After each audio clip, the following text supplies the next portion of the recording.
que sea humana la humanidad.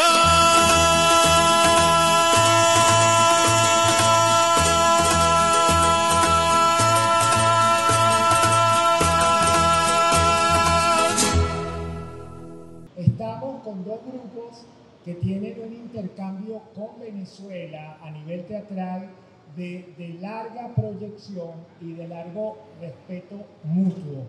Entonces, un poco era compartir con cada uno de ustedes, déjame ver si recuerdo los nombres, Claudio, Marcelo, Odilon y Guillermo. Vale. Los apellidos se los dejo para que lo vean en el programa. En todo caso, la idea, agradecer de verdad la presencia de ustedes aquí en la Galería de Arte Nacional, agradecer a la Galería de Arte Nacional por hospedarnos aquí en la galería. Los invitamos, desde ya van a ver 3 exposiciones que creo que se van a abrir a partir de hoy o mañana, pero 3 exposiciones importantísimas de fotografía de Miguel Gracia, de una exposición traída de Rusia acerca de Konstantin Stanislavski y por supuesto una exposición de libros raros del teatro. Es decir, que los eventos especiales en el día de hoy se engalanan con la apertura de todas estas actividades a las cuales los invitamos. Voy al tema del conversatorio. La idea era un poco compartir entre nosotros cuál ha sido nuestra experiencia en el teatro que resurge después de la pandemia, lo que nosotros llamamos como el teatro post-pandémico. A mí no me gusta utilizar este término porque cuando se habla de enfermedades y de pandemias para colocar un periodo o nombrar a un periodo, yo no creo que tiene, no es bonito hablar de un teatro post-pandémico, como tampoco es bonito hablar del teatro de la posguerra, es decir, de las cosas feas de la humanidad. No creo que debamos hablar como términos que emulan o enuncian un tipo de teatro. Yo creo que el teatro lo venimos haciendo desde hace 40 años y desde 20 años tenemos una trayectoria de la cual quisiéramos hablar, pero que tuviéramos el entendimiento de qué es lo que produjo a nosotros la pandemia, qué nueva conciencia teatral nos produjo. Nos enfrentamos por primera vez a esto. Creo que muchos de nosotros nos hemos enfrentado a situaciones muy difíciles, pero esta situación creo que debe haber generado en el teatro una experiencia totalmente diferente. La manera de comunicarnos, la manera de vernos, se ha generado una cantidad de ideas de que el teatro se puede hacer por streaming, de que el teatro lo podemos comunicar a distancia, de que podemos, y sabemos muy bien que no, sabemos muy bien que el teatro es absolutamente vivo y la experiencia teatral es una experiencia que se hace entre el público y los generadores del hecho teatral. Entonces, por allí van los tiros. Así que comenzamos con el grupo brasilero para que nos digan un poquito lo que ustedes consideren que debemos colocar aquí en el conversatorio como idea. ¿Qué dice Odilon? ¿Quién? Guillermo, Marcelo, Claudio. ¿Quién habla primero?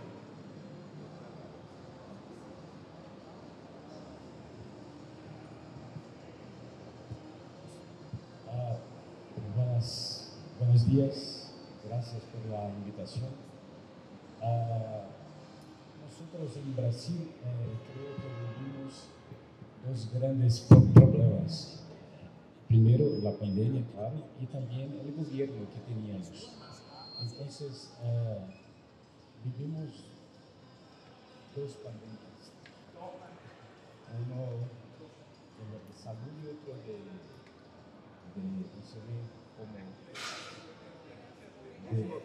desgobierno. Entonces, los artistas en Brasil eran los primeros enemigos del gobierno.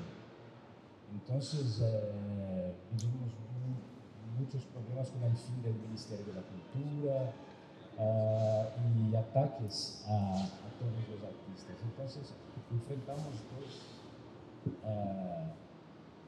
grandes problemas y creo que durante estos años estamos empezando una reconstrucción en todos los sectores. Entonces, todo que pensamos y hablamos y hacemos es una tentativa de reconstrucción de las relaciones con el gobierno, con el público, una tentativa de encontrar a las personas nuevamente. Por ahora pienso un poco en esta palabra de reconstrucción de las relaciones, creo.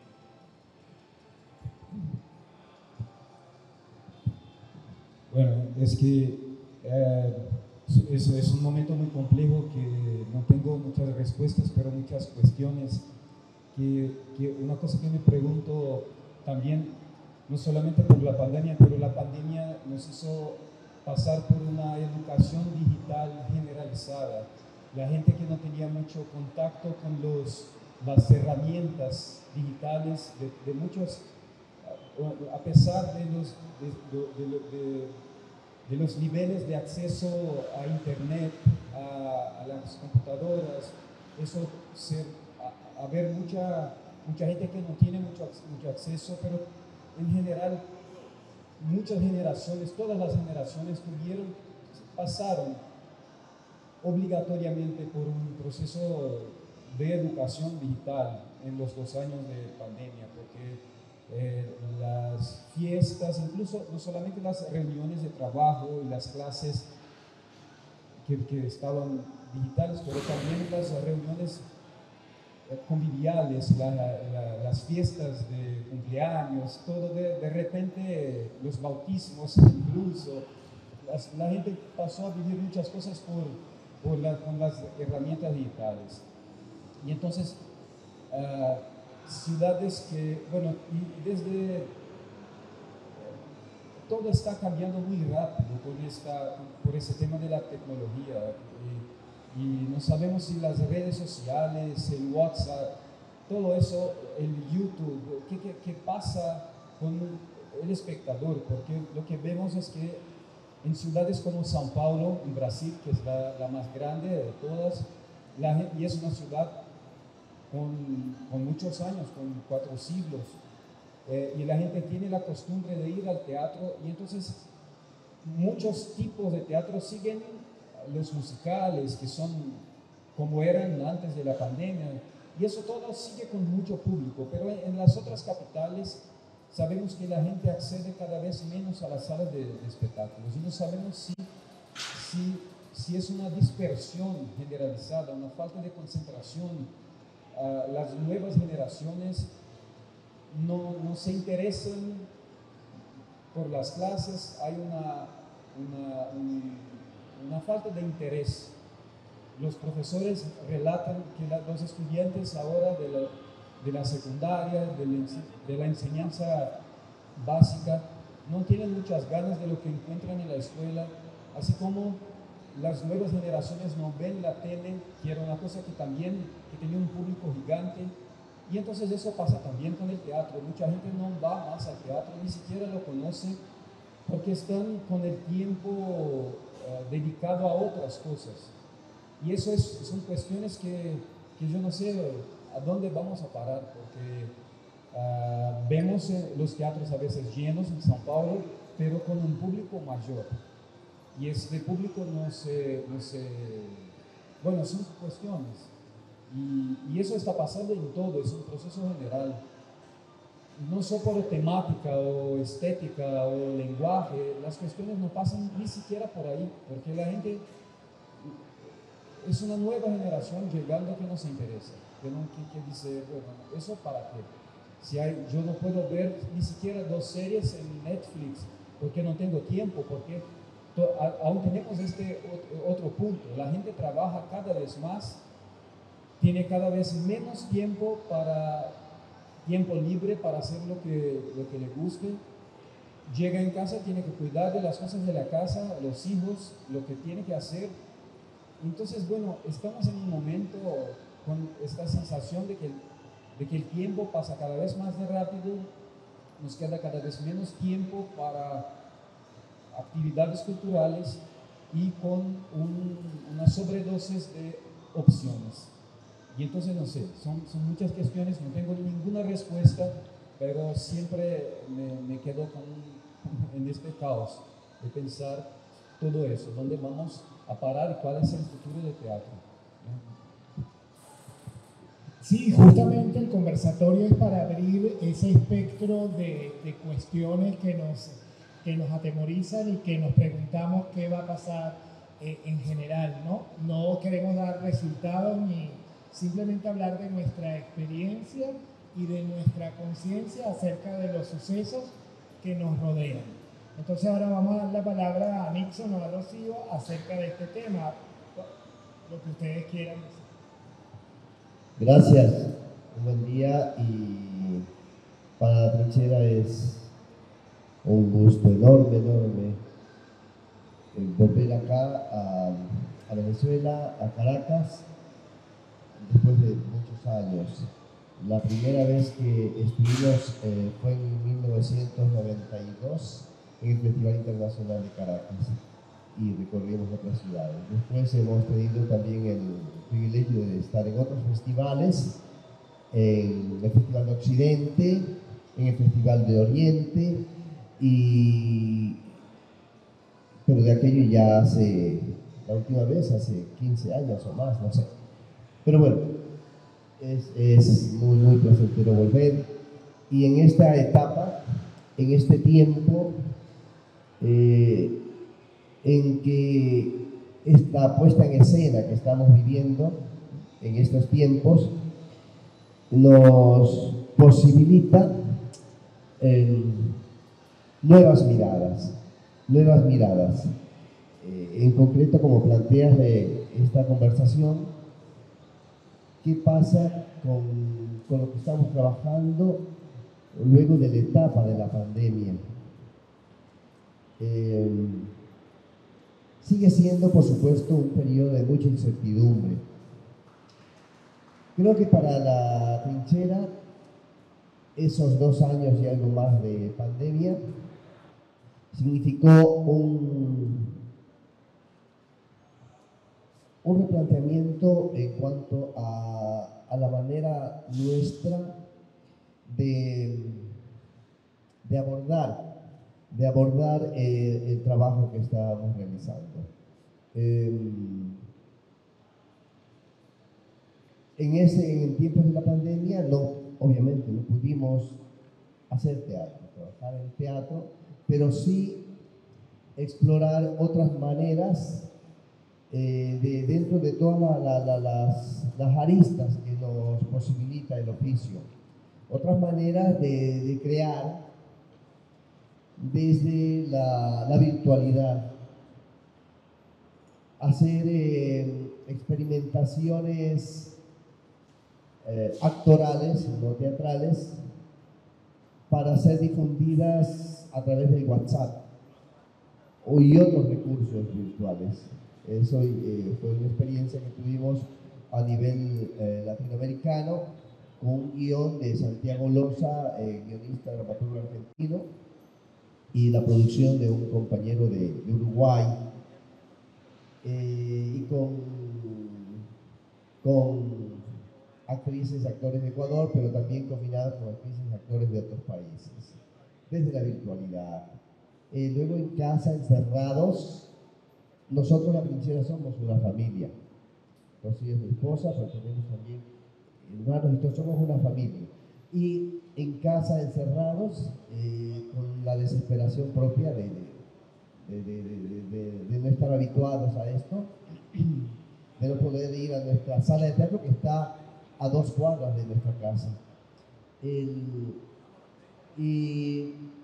hicimos un corto donde involucramos a la familia, desde nuestra nieta que tenía 7 años en aquel tiempo, para que actúe en el corto. con Rocío. Y estábamos con mi hija, que es bailarina y productora, y con mi yerno, que es diseñador y trabaja en audiovisuales, entonces tenía su cámara y la familia estaba ahí e hicimos esta producción que está en YouTube, se llama Cuando se abra la ventana. Y entonces, esas maneras de enfrentarnos creativamente a lo que podíamos, por supuesto, para combatir toda la complicación emocional que sufríamos. Los festivales que organizamos, el Festival Internacional de Manta, que ya tiene 35 años, felizmente lo hicimos en 2020 y 2021, lo hicimos. Eso nos motivó mucho, porque desde que se inició el festival en 1988, nunca lo hemos dejado de hacer hasta la fecha, todos los años. Ni la pandemia nos paró, ni siquiera en 2016, que hubo un terremoto en nuestra provincia, ¿no? Un terremoto bastante complicado, más bien lo hicimos y fuimos a los albergues de los damnificados y fuimos a la gente así a presentar el festival.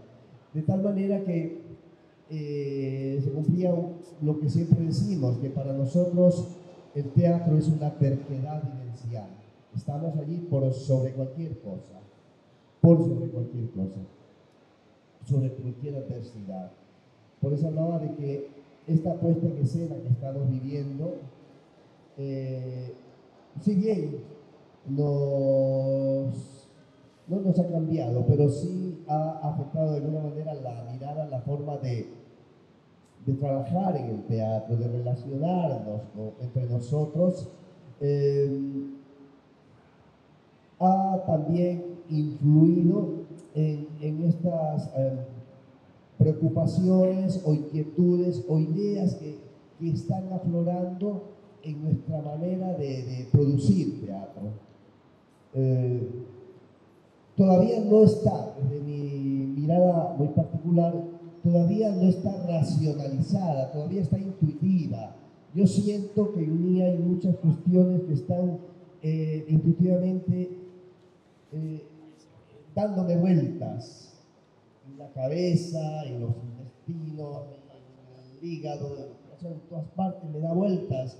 Y está surgiendo, y a veces, claro, no tengo la precaución de que en este momento ahora está y me llega y no puedo a veces racionalizar, porque tampoco es tiempo de racionalizar. Creo que estamos muy cerca de todos los efectos y lo que estamos sintiendo es más bien una marejada constante, una vorágine todavía constante. Sin embargo, estas experiencias como creadores, como programadores, hacedores de festivales, etc.,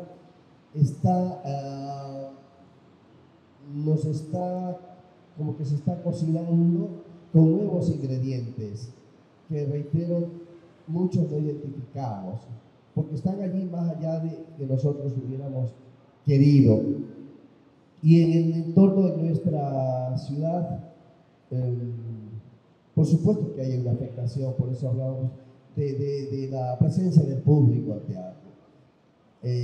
Cuesta ahora retomar la convocatoria, enamorar al público para que se acerque otra vez al teatro, porque estos 2 años y más de esta apabullante virtualidad, por supuesto que nos cambió a la gente, a la humanidad, de todo el mundo. Nos cambió. Y cuántas horas pasamos frente al teléfono, a la computadora, a qué sé yo. Es una posibilidad también, yo digo, a favor del teatro, porque es una opción que posibilitaría sacar a esa gente que está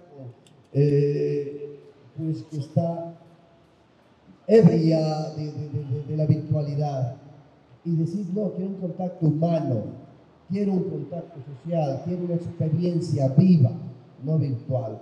Y yo creo que ahora más que nunca el teatro se constituye en una opción muy, muy necesaria para la humanidad, para las personas, para combatir todos estos tiempos que nos amenazan ahora con la famosa inteligencia artificial, que viene cargada con una invasión brutal, deshumanizante y deshumanizada. ¿Y qué tenemos para defendernos ante esta situación? El teatro. No sé si Rocío quiere cambiar. Buenos días a todas y a todos. Gracias por este momento de reflexión. Y como latinoamericanos y como ecuatorianos, creo que vivimos, como decía Nixon, estamos como en las aguas todavía siguen muy agitadas y en nuestro país aún ahora estamos pasando también una situación muy crítica, muy compleja, y creo que el teatro es muy vital en estos momentos en todos los países latinoamericanos, y nos da mucho gusto estar acá. Y como grupo y como parte de este grupo, soy actriz de teatro de La Trinchera y soy gestora cultural y soy docente también de la Universidad Laica Eloy Alfaro de Manabí, que también estoy en este momento, gracias al aval de ellos aquí. De lo que hablabas tú en torno a la educación, es verdad, yo por ejemplo tengo un sílabo donde a los estudiantes les pongo, por ejemplo, una clase de expresión corporal y los llevo al teatro obligatoriamente para que conozcan el teatro, porque los estudiantes universitarios tampoco es que vayan a ver teatro. Lo que hablas tú de los jóvenes, o sea, realmente no tienen opción del teatro. Entre el teatro o el karaoke, el teatro o la discoteca, pues se van a lo otro, ¿no? A un bar. Y es verdad, o sea, es muy difícil acercar a las nuevas generaciones a los espacios teatrales, al arte mismo. Y eso es muy, muy, muy difícil, cada vez se alejan más. Tenemos un público nosotros en el teatro, pero que es otro público, que no es el público juvenil. Y nuestras jornadas culturales infantiles, que también hacemos con mucho a pulso, eso en cambio es otra cosa, porque nuestros niños y niñas, cuando vamos y les hemos invitado en su escuela que vayan al teatro, es como que sí, son niños y niñas todavía tienen esa necesidad, están creciendo y como que obligan a sus papás que les lleven al teatro. Entonces eso es también como una opción. Y yo creo que más que nosotros luchamos como artistas de que vayan los estudiantes o los jóvenes, pero es un problema del Ministerio de Educación. Porque si hubiera en la malla curricular las artes escénicas o la cultura estética obligatoriamente, como se da en las matemáticas, como se da la geografía, yo creo que los niños y las niñas quisieran seguir más con el arte, porque con el arte yo he dado clases a niños y niñas y jóvenes en escuelas particulares también, en nuestra escuela, y claro, quieren quieren aprender los contenidos desde el arte, pero es difícil que, yo digo, las infraestructuras gubernamentales no les interesa que nuestros niños, nuestros jóvenes crezcan con un pensamiento crítico, que estén con el arte, porque los vuelve reflexivos. Entonces, esa es una desventaja muy grande y cada vez quieren eliminar el arte dentro de la malla curricular. Eso no está. Entonces, eso, yo siempre digo esto porque como docente es una lucha. Yo que estoy dentro, entonces si yo pongo en el sílabo a los estudiantes que tienen que ver por lo menos una o dos obras, entonces, ay profesora, pero nos da un punto. O sea, también ellos quieren negociar hasta para eso.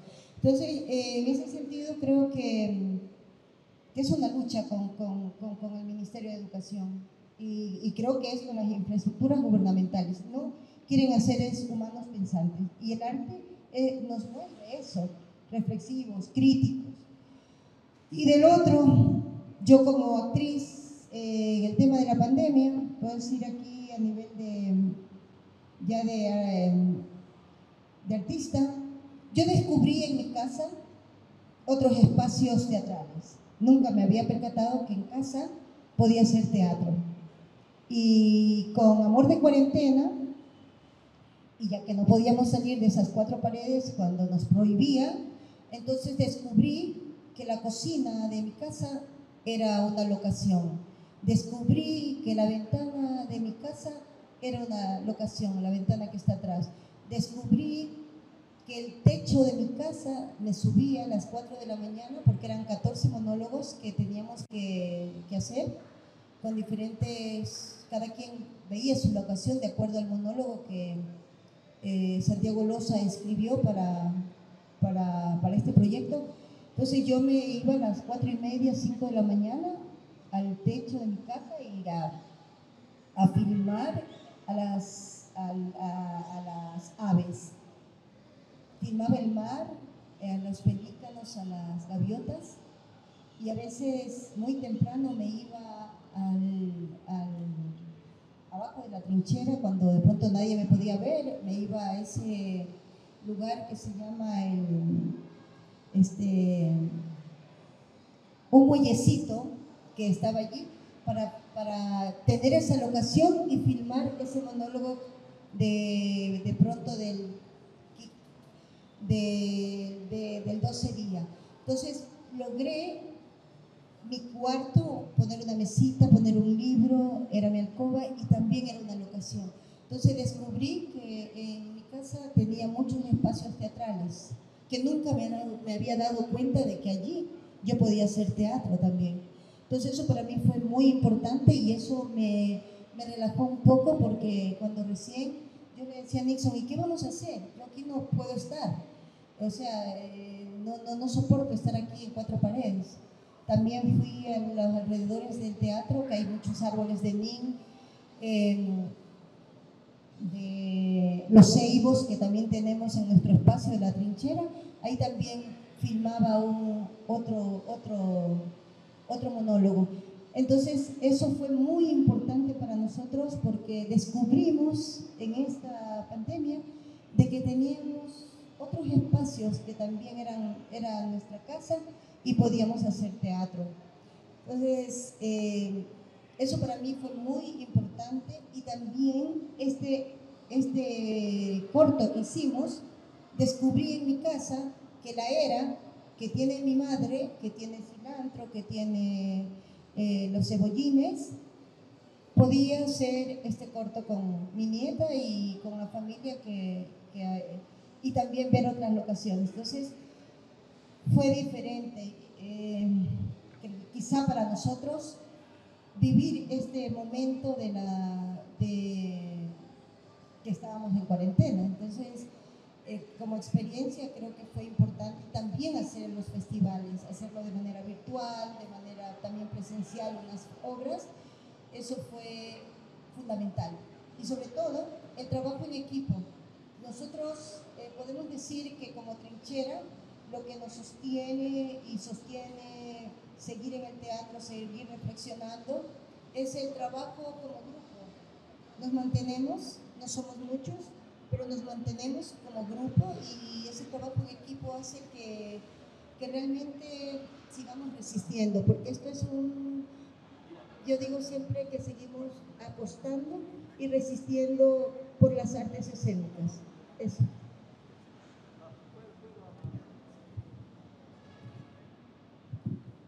Puedo hablar en portugués. Sí.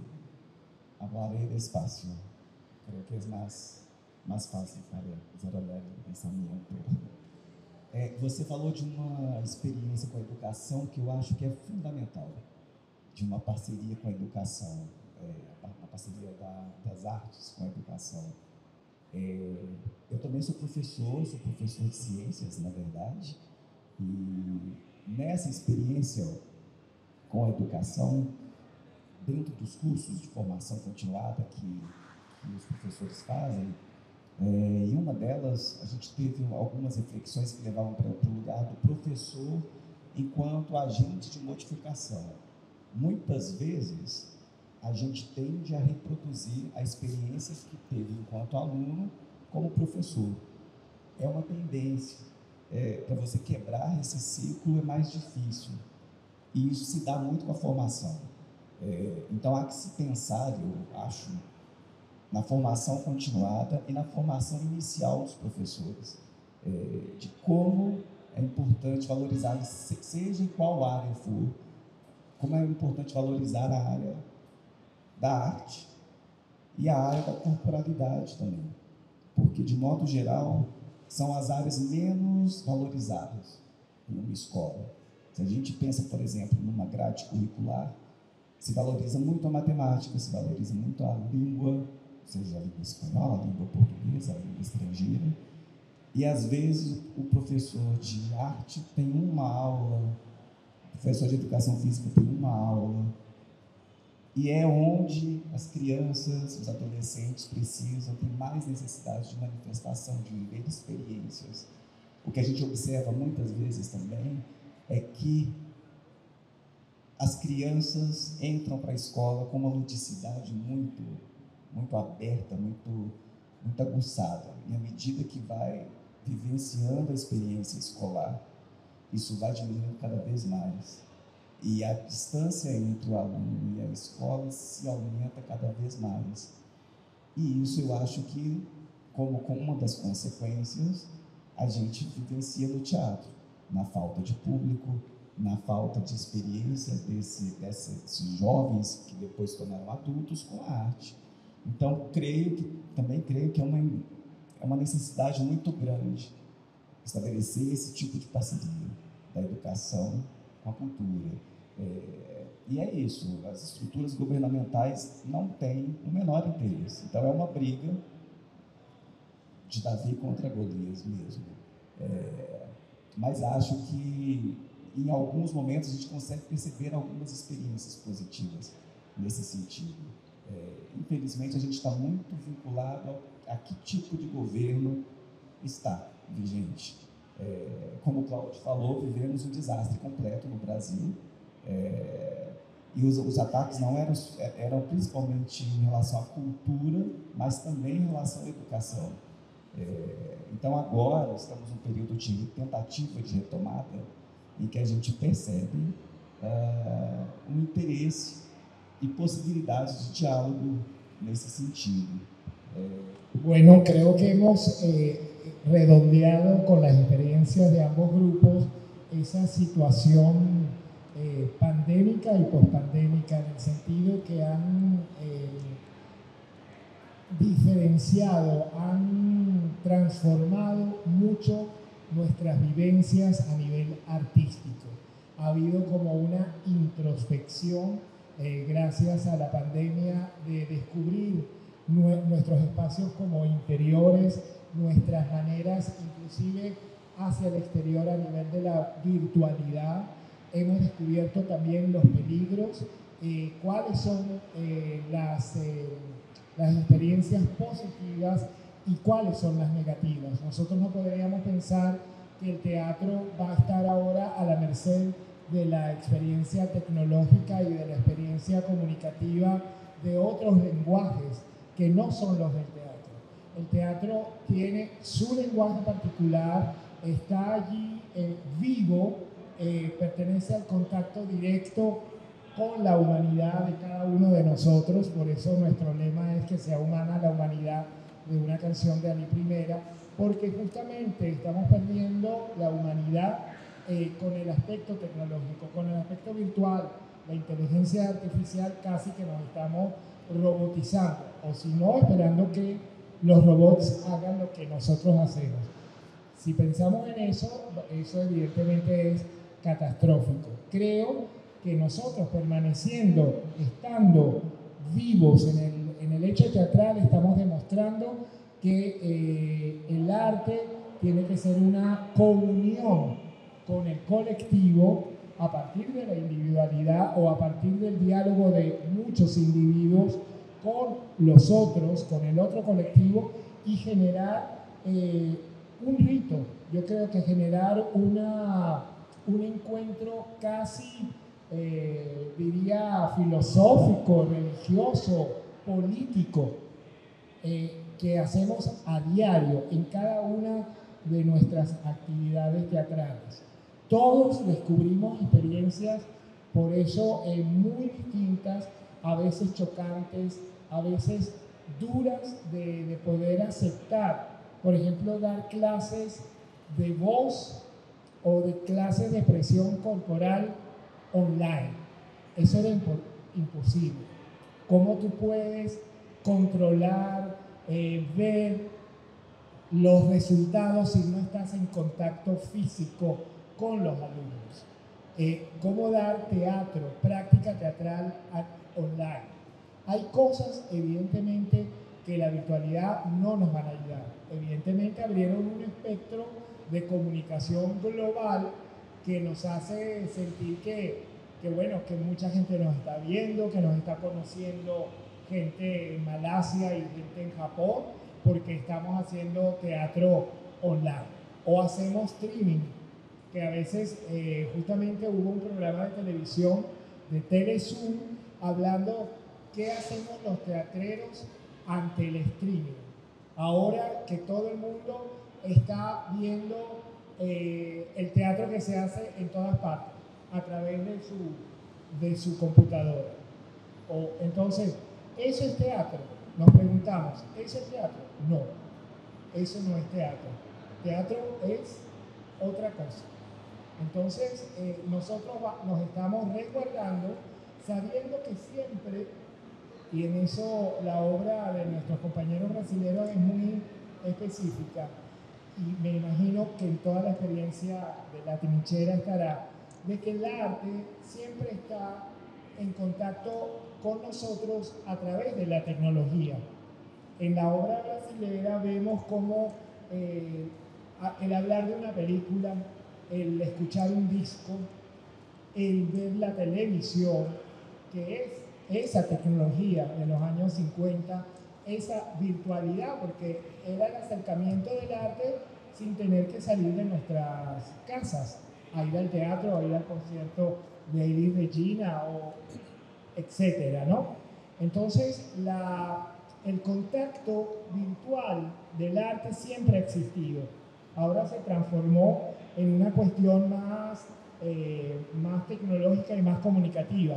Pero el público siempre ha tenido la posibilidad de no solamente ir al teatro y ver un concierto en vivo de Elis Regina, sino tener el disco de Elis Regina en su casa y ver a través de la televisión algo que no podría ir a verlo en el teatro en su ciudad.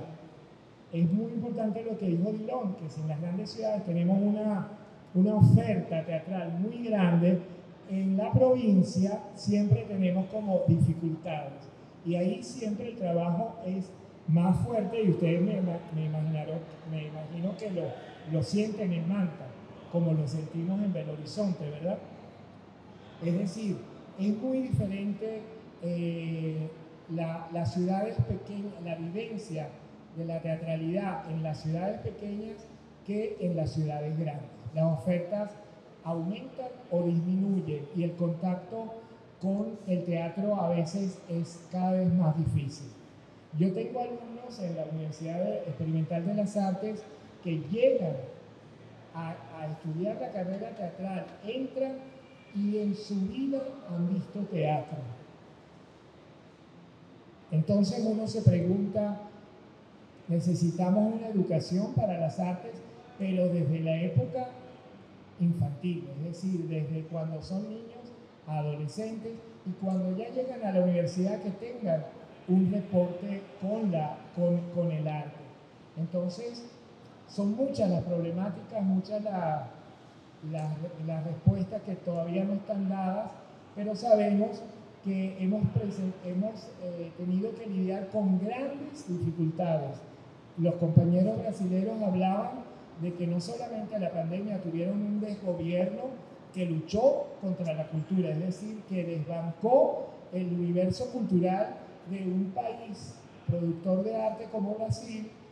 Entró este gobierno que consideró que no debería existir el Ministerio de la Cultura, a diferencia de otros gobiernos que cuando llegan generalmente son los de izquierda, que cuando llegan instituyen el Ministerio de la Cultura, porque saben que la cultura es el proceso transformador del hombre, entonces hay que apoyarlo.